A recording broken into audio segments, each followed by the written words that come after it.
Halo pemirsa, kembali lagi bersama saya Aulia Denga di Kawanwa Info. Mari kita ke informasi yang pertama. Pemirsa, pedagang nilai penjualan bendera negara peserta Piala Dunia di Minahasa masih sepi. Berbeda dengan pedagang yang menjual bendera peserta Piala Dunia di kota Manado.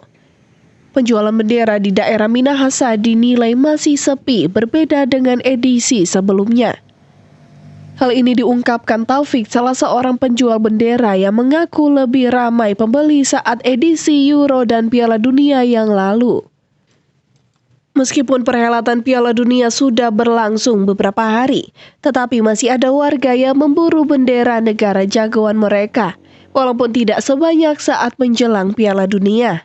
Profit saya pakai penjual bendera, ya sekarang paling agak kurang sepi lah pendapatannya, tidak sama tahun kemarin.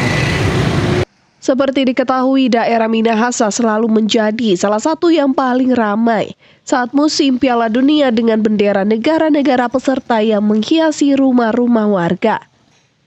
Hizkia Waran Kiran melaporkan untuk Kawanwa TV.